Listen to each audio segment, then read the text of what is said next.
Comment nous pouvons travailler ensemble pour s'assurer que la FlaSafe SN01 puisse être produite localement et distribuée. Parce que j'ai fait un engagement qu'il n'y aura plus d'importation de la FlaSafe.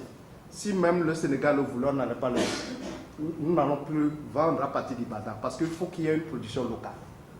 On a lancé un appel au secteur privé pour se prononcer. Et ça a fait l'objet de beaucoup de travail, d'études, d'analyses. Et à la fin, les propositions de la Sodefitex Bamtare nous ont convaincus de créer cette technologie au niveau de la Sodefitex et lui accorder une licence exclusive pour la fabrication de FlaSafe SN01 pour le Sénégal, une zone de couverture, le Sénégal et la Gambie, un territoire pour lequel ce produit a été développé avec les partenaires sur le terrain. Sodefitex va organiser aussi la distribution du produit au niveau de ces deux pays et rapprocher ce produit au niveau des populations. Bien sûr, il y a eu des indicateurs de performance aussi qui ont été définis sur la base de la vision des objectifs que Bamtare s'est fixé. Je peux vous dire que des objectifs vraiment ambitieux. Et je crois que Bamtare s'est fixé d'atteindre une production de 1300 tonnes pour les minimum. Jusqu'à la 5e année, ça coûte 130 000 hectares de maïs et d'arachide qui seront couverts par FlaSafe, ce qui veut dire une production qui est protégée, sera protégée contre la contamination à la aflatoxine. IITA va continuer à appuyer la Sodefitex au niveau technique pour s'assurer au niveau du transfert que la technologie a été effectivement transférée. L'usine qui sera installée au niveau du Sénégal bénéficiera de l'appui technique dans les spécifications, dans tout le processus pour le rendre opérationnel.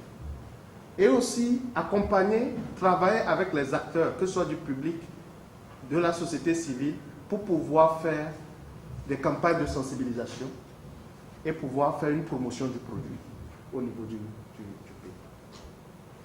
Notre vision du succès au niveau de IITA, c'est de s'assurer que tous les producteurs de maïs et d'arachide puissent accéder à FlaSafe au moment et au lieu qu'ils le souhaitent, sur toute l'étendue du territoire au niveau des deux pays. C'est notre vision. Si on a ça, on est satisfait au niveau de IITA. Et puis c'est le lieu ici de rappeler et d'insister que nous sommes fiers, en tant qu'une institution internationale, de collaborer avec une institution nationale et qui a déjà fait ses preuves sur le plan de la crédibilité. Je parle de Bamtare, nous sommes fiers de cette collaboration. Et je tiens aussi à rappeler que c'est la première licence qui sera signée avec une entreprise privée en Afrique pour la production et la distribution d'FlaSafe. Nous devons couvrir 11 pays, dont le Sénégal. C'est la première licence qui sera signée au jour d'aujourd'hui. Et je peux vous rassurer que, au niveau de IITA, nous travaillerons ensemble avec Bamtare pour le succès de ce produit sur le territoire sénégalais. Encore une fois, je vous remercie. Votre structure par rapport à cette licence. Maintenant, nous allons passer la parole à M. Ahmed. Risqué, d'autant plus risqué qu'on est la zone cotonnière la plus au nord de l'Afrique, soumise aux aléas climatiques, soumise à une très forte pression parasitaire. Je vois Victor qui hoche la tête. Très très forte pression parasitaire, soumise au risque sur les prix. Les prix sont fluctuants, erratiques. Et c'est pour cela qu'en 2014, nous avons réfléchi à l'élaboration d'un nouveau plan stratégique.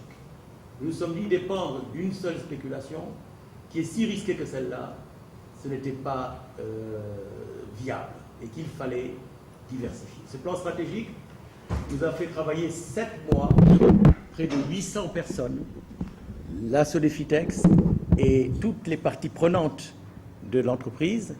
Nous avons travaillé d'arrache-pied pendant 7 mois pour définir un nouveau plan stratégique. travers ce plan stratégique, nous avons défini 9 domaines prioritaires d'activité.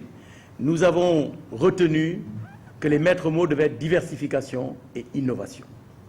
Et parmi ces 9 domaines prioritaires, déjà en 2004, nous disions il faut qu'on lutte contre l'aflatoxine sur l'arachide notamment. Et ceci, il faut dire que Marietou Diawara a joué un rôle très important dans ce travail-là. Marietou Diawara, qui est une ancienne de la Sodefitex et de la DPV, qui connaît donc la question. Et nous avons donc inscrit ce domaine-là. Et nous avons commencé à mettre en œuvre notre plan stratégique. Une rizerie a été ouverte à Kédougou, une minoterie a été ouverte à Tambacounda. Nous prévoyons d'ouvrir l'usine de production d'Aflacef et nous ouvrirons une unité de production d'aliments de bétail pour que le groupe Sodefitex soit moins sous la dépendance de la culture du coton.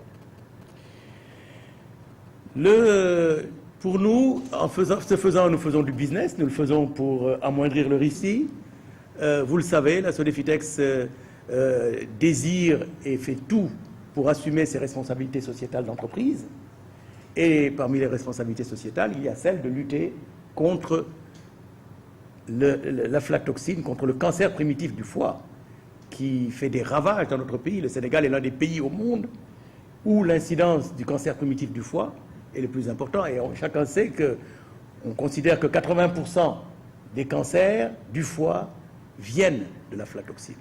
Nous sommes l'un des pays les plus arachidiers, nous consommons du maïs, et de ce fait, il est certain que si on arrivait à éradiquer l'aflatoxine, on diminuerait de façon très significative l'impact. Le cancer du foie, c'est la maladie du jeune adulte. On voit beaucoup d'agriculteurs dans nos zones. Un jeune agriculteur de 35-40 ans qui, en 6 mois, perd la moitié de son poids, qui meurt après des souffrances indicibles, qui laisse une famille, qui laisse des désemparés, etc. On s'est dit que dans notre responsabilité sociétale d'entreprise, nous devons nous battre sur cette question. Mais surtout, pour toutes les questions, il y a aussi des questions intimes, personnelles. Moi qui vous parle, il y a 30 ans, mon père est parti du cancer primitif du foie. Mon père raffolait d'arachide grillé, de tiaf. Toute sa vie, il a beaucoup mangé de tiaf. Et arrivé à la soixantaine, il est mort du cancer primitif du foie. Son frère est mort à 26 ans de la même maladie. Donc il y a... la vie fait des clins d'œil comme ça, et on se dit, mais ce qui est arrivé là, il faut qu'on contribue à ce que cette maladie soit éradiquée. Marietou, je la vois hocher la tête, elle a vécu en direct avec moi ce drame à l'époque, il y a une trentaine d'années, Marietou. Et c'est vrai que c'est très dur. Et il y a des centaines et des milliers de familles sénégalaises qui vivent ce drame-là. Qui ici n'a pas connu dans son entourage proche quelqu'un qui est mort du cancer du foie? Donc vraiment pour... Mais nous le faisons aussi pour assumer nos responsabilités sociétales d'entreprise. Et nous sommes vraiment très contents, nous sommes fiers, nous sommes totalement engagés pour la réussite totale de ce projet-là. Et nous pouvons vous assurer que les objectifs qui sont fixés, nous mettrons tout en œuvre et nous n'avons pas de doute qu'avec l'équipe dirigée par Goulégué, qui fait un travail extraordinaire à la tête de l'équipe de Bamtare SA, je ne doute pas qu'on puisse atteindre, voire dépasser les objectifs qui sont fixés. Voilà ce que je suis producteur et exportateur d'arachide. Merci beaucoup.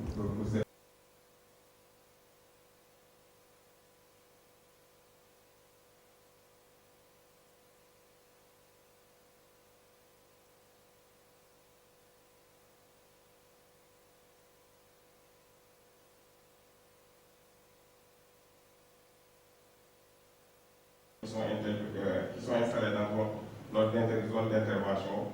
On fait de l'appui conseil, l'appui aux organisateurs, la production et la distribution pour ceux qui le souhaitent.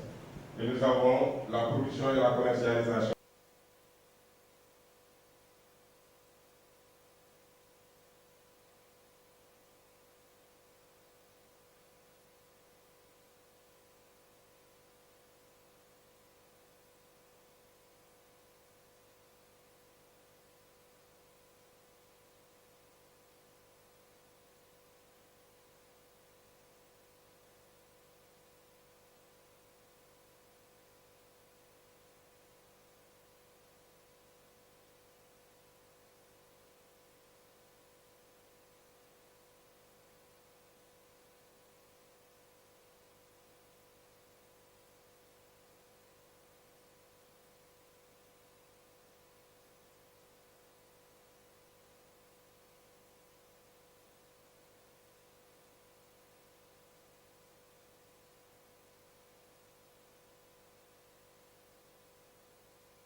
Je pense que voilà, je lui parle même parce que c'est voilà, c'était par rapport à l'acquisition de ce produit. Comment le paysan pourra accéder? Exportation, bien entendu, puisque comme on l'a dit, on veut ramener à 4 mg le taux d'aflatoxine, ce qui correspond aux normes européennes. Donc ça nous permettra d'exporter sur l'Europe. Ça ne fait aucun doute. Mais il y a un autre aspect qui nous semble important, nous, et nous souhaiterions et nous faisons le plaidoyer pour que l'État du Sénégal légifère en la matière. Si les Européens donnent des normes, c'est pour protéger leurs animaux et leur population. Nous pensons qu'il faut que l'État légifère pour protéger les populations sénégalaises, qu'il exige que l'arachide qui soit mis sur le marché sénégalais soit protégé contre l'aflatoxine, ce qui permettra de protéger la santé des populations sénégalaises et qui permettra à l'unité de vendre tout son produit en plus. Ce sera l'utile à l'agréable. Sur la question, je ne sais pas si sur cette question, le produit est prévu pour être vendu à 1000 francs le kilo. Comme Goulet vous l'a expliqué tout à l'heure, il faut 10 kilos pour 1 hectare. Ça fait 10 000 francs l'hectare. Quand vous savez que le paquet technique sur une culture comme l'arachide, le paquet technique à crédit est autour de 60 000 francs, ce n'est pas très très loin de ça, et ça va se traduire par une meilleure commercialisation, des meilleurs prix de commercialisation, notamment pour l'export, pour les agriculteurs, et donc ça va être rentabilisé très très bien par les agriculteurs. Parce qu'ils pourront exporter vers l'Europe, ils pourront vendre à des exportateurs, et les exportateurs sont prêts à payer plus cher si c'est un produit exempt d'aflatoxine. Voilà. Comment organiser la distribution sur le territoire? Voilà, la distribution sur le territoire national, le groupe Solifitex a une longue expérience de commercialisation. On sait commercialiser le coton, on sait commercialiser les céréales, nous avons une rizerie, nous avons une minoterie, nous savons commercialiser, nous avons un circuit de commercialisation, nous sommes présents sur l'ensemble du tiers sud, mais nous pouvons être présents, notre direction commerciale est à Dakar, et elle pourra effectivement commercialiser le produit sur l'ensemble du territoire sénégalais, étant entendu que le bassin arachidier s'est déplacé vers le sud, et qu'aujourd'hui, quand on parle de bassin arachidier, c'est Médina Yoro Fula, c'est Kolda, ce sont les zones du tiers sud. Donc il n'y aura aucun problème pour la commercialisation du produit. Et d'ailleurs, on reçoit beaucoup d'appels, beaucoup de coups de téléphone, d'exportateurs notamment, et d'organisations professionnelles agricoles. L'ASPRODEP, qui n'est pas là, oui, l'ASPRODEP nous a beaucoup sollicité pour pouvoir accéder à la FLACEF. Donc, nous ne pensons pas qu'il y ait le moindre problème pour arriver à commercialiser, mais on se prépare à être agressif sur le plan commercial pour faire en sorte que le produit se vende bien. Je crois qu'il a fait un témoignage, ça je ne l'ai jamais su. L'effet sur la santé de la population. C'est pourquoi nous pensons qu'on a démontré dans certaines localités, en traitant leurs champs pour se protéger, même s'ils vont vendre 90% ou bien 80% de leur récolte, ils vont retenir 20% pour leur propre consommation. Donc la population est protégée. Ce qu'ils mangent, c'est une partie de leur production qu'ils consomment. Donc ça va permettre aussi d'agir sur la graisse. C'est un aspect très important. L'exportation, c'est bien, mais il faudrait qu'on puisse consommer des aliments sains pour nos enfants, pour nous-mêmes, pour qu'on puisse y aller. Je crois que c'est un aspect sur lequel, nous, au niveau de l'IITA, c'est une question que c'est très important pour nous. C'est pourquoi les partenariats dont on veut développer, ce sont des partenariats qui nous permettent, non pas juste de pouvoir faire du business, mais de s'assurer que ça rentre, c'est inclusif et ça rentre dans une perspective de durabilité pour la société. Donc, c'est un aspect que je Si vous me permettez de rebondir sur ce point. On lui a jeté un sort, il a un problème, etc. Aujourd'hui, les agriculteurs font la liaison directe entre l'aflatoxine et le cancer du foie. Ils vous disent gerte gu sabu, ce qu'on appelle gerte gu sabu en Wolof, quand c'est amer là, etc. C'est une cacahuète qui a été atteinte par l'aflatoxine. Et ils savent très bien que gerte gu sabu moi gerte cancer. Et ils sont très demandeurs, notamment dans la zone de Nioro, Senghor peut le confirmer, ils sont très demandeurs de la FLACEF pour se protéger contre l'aflatoxine. Et c'est vrai que ce n'est pas hasard si le Sénégal est dans les pays du monde où le taux de prévalence du cancer multiple du foie est le plus important. C'est parce que nous sommes un gros pays arachidier. Nous tous, nous avons grandi en mangeant des cafes On a passé notre jeunesse, et le mafé qu'on consomme, etc., etc., le ngalach et tout ça, c'est de l'arachide, et ça peut être contaminé par l'aflatoxine. Donc, c'est vrai que c'est vraiment un grand problème de santé publique, et qu'à travers le développement de la FLACEF, on devrait pouvoir s'en sortir. Goulet vous a dit le tropicaux, c'est le taux de matière organique. Nous sommes dans des pays chauds, hein, dans les pays chauds, l'humidité, les séquences d'humidité, les sécheresses et la chaleur, ça fait que la matière organique se minéralise vite. C'est le taux de matière organique qui détermine la fertilité des sols. Et si on rajoute, bon, c'est vrai que les quantités ne sont pas très importantes, mais si on rajoute de la matière organique, ça ne peut faire que du bien au sol. Je remercie le Sénégal parce que et quand on parle d'aflatoxine, ce n'est pas seulement une question du secteur privé, ce sont des actions concertées.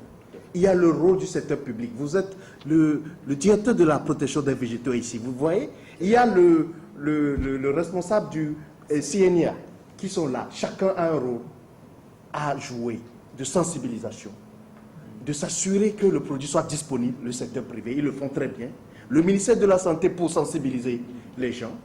Le Sénégal va servir de moteur pour montrer la voie à d'autres pays. Comment ensemble, en travaillant avec le secteur privé, le secteur public, la société civile, on peut arriver, contribuer à réduire la contamination à l'aflatoxine. Donc d'ici le Sénégal, il y a 11 pays que nous espérons couvrir. Le Nigeria, on doit finir avec le transfert de technologie au niveau du Nigeria avant la fin de l'année. À partir de l'année prochaine, on va avec le Ghana, le Burkina Faso, on va en Zambie, on va en Tanzanie, on va au Mozambique, Malawi. Donc au total, on va aller graduellement par rapport à la disponibilité du produit, si le produit est homologué. Donc ce qui veut dire que dès qu'on finit, c'est déjà homologué au Nigeria, c'est déjà homologué au Burkina Faso, ce sera homologué au Ghana en octobre. Ce qui veut dire que dès que ce sera homologué, on rentrera dans un processus. Tout ce qu'on vient de faire ici, au niveau du Sénégal, on va faire la même chose là-bas pour s'assurer que le produit soit disponible. Et nous souhaiterions que le secteur privé et la société civile se mettent ensemble pour pouvoir avancer sur ce dossier-là. Je crois qu'il va falloir qu'on continue dans ce sens-là. Pour moi, c'est l'aspect le plus positif que je peux noter au niveau du Sénégal. Je vous remercie. Vraiment, vous l'avez dit, Abdou, c'est en fait l'aflatoxine et pour permettre à la santé publique de se développer et aux exportations aussi. Donc vraiment, c'est une affaire de coalition. On ne peut pas le faire, personne ne peut le faire tout seul. Ouais. C'est ensemble qu'on peut le réussir.